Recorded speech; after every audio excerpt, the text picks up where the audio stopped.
and again, this is me injecting me into your interview, so I won't do it a whole lot. But one of the things that drives me nuts about the duopoly model is that we wind up with two kind of mediocre networks rather than one better one. And we, the consumers, are the ones that are paying for all these networks ultimately. If history's taught me anything, my response to that is not an either or.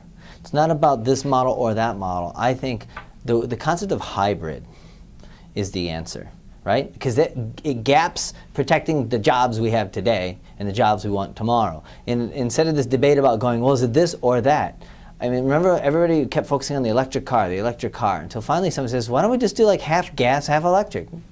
I can't believe we didn't think of this sooner, right? See this over and over and over again in a variety of scenarios. So I would say, as a guiding principle, hybrid model always when you're talking about a kind of a shift. I mean, one could argue, is that enough though? Do we end up, maybe you can't be half pregnant with broadband.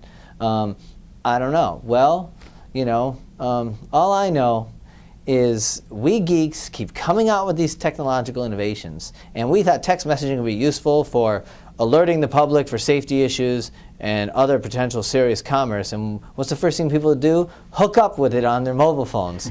Humans are amazing at solving the problem, so I don't think we have to solve everything. We just kind of at least leave enough room in there, leave it open, in terms of, I feel like look at the mobile phone space right now. I finally feel like, when you can buy any piece of hardware and install any piece of software with any operating system and use it with any wireless carrier, we're almost there. We got Android and we got iPhones pretty good, and Android is going to keep iPhone Android clean. Is very cool. I like that a lot. And by the end of this year, you're going to have, you can put Android on any phone. And the Android license says even Microsoft could take Android and put it on a Microsoft phone. Now, they're never going to do that, but they could, okay? Now, Apple is really only competing with itself. I mean, they're like their own nation state, right? And but they're leading kind of the rest of us.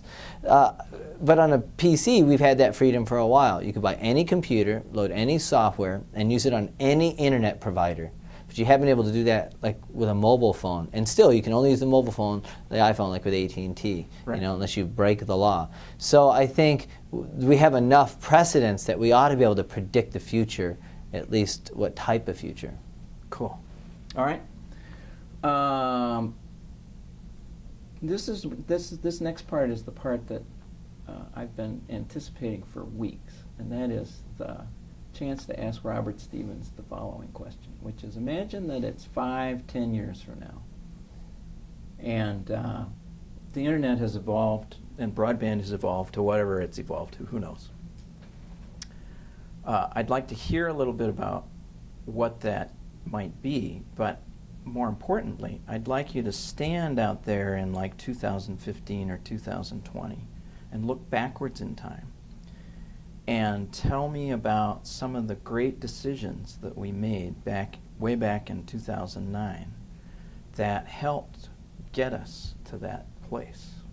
And this is a selfish question because we on the task force are trying to make those decisions, and we're looking to folks like you to give us ideas about good things that we could do to either help or at least not hinder the advancement of the broadband state-of-the-art 5, 10, 15 years from now.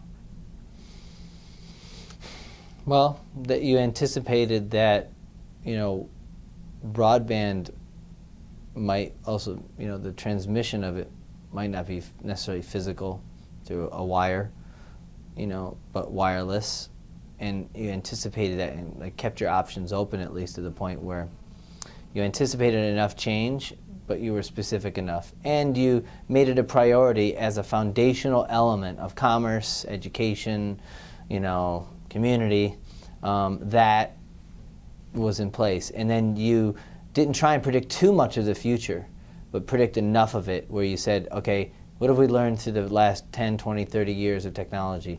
There's got to be enough choice. The people will innovate. They'll always show us a way. So let's just leave it open enough. Kind of like freedom with fences. I like that dialogue, right? Employees, so they deliver a consistent experience, but I don't want to shut myself out of new ideas.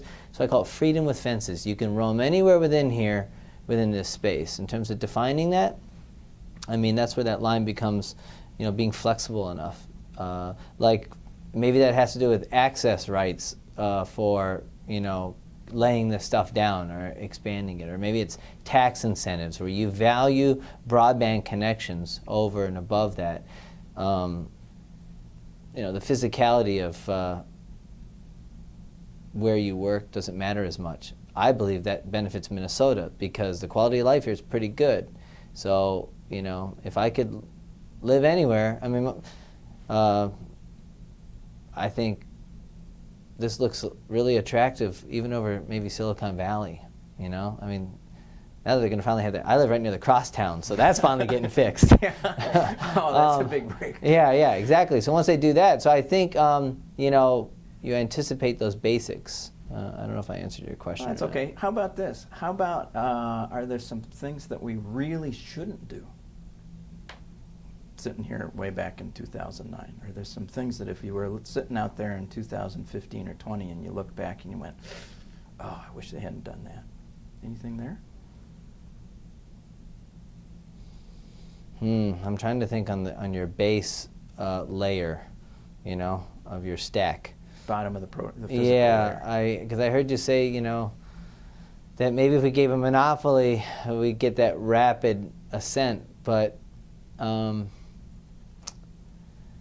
that's like saying we predict the future will require all this extra stuff, extra bandwidth, extra size. At the same time, I remember the best thing ever to happen to me when I started my own company is I had no money. It forced me to do more with less. And then I saw the Google Start page, which is just a simple search box. And the reason it looks like that is because Sergey Brin, the founder of Google, did not know HTML. It was his lack of knowledge that drove the innovation. It wasn't the abundance of knowledge. Look at the start pages of Yahoo and AOL. That's what if I were to use a picture in the future of what Minnesota's broadband strategy will be, it was almost like simplicity, okay? And so it looks like the Google Start page. And what's our most recent example? Twitter. We all thought blogging, but in blogging you got to pick a title and you got to pick a font color and you got to pick a photo. In Twitter it's like you have 140 characters. That's 20 less than an SMS message, which is 160. And yet, look at its takeoff rate. Again and again and again. So keep it simple, ensure choice, keep it open, and keep it clean as hell, meaning just prevent abuse. And a company is never going to intentionally abuse that monopoly. They're going to do it just by the economic nature of, maybe the investment it requires or something like that, But I think we're past the time we know what the value is. But I would say that network connection. See, I don't even think of them as computers anymore. Because in 10 to 15 years, we're not going to think of them as computers. There are screens and networks. And a screen has no value if it's not connected to a network. So why do you think I acquired Best Buy? Because I don't plan on doing computer support forever. we have Geek Squad people in uniforms delivering washing machines, hanging televisions, installing GPS units in cars. Your car is a computer, your television's a computer, and your computer's a television.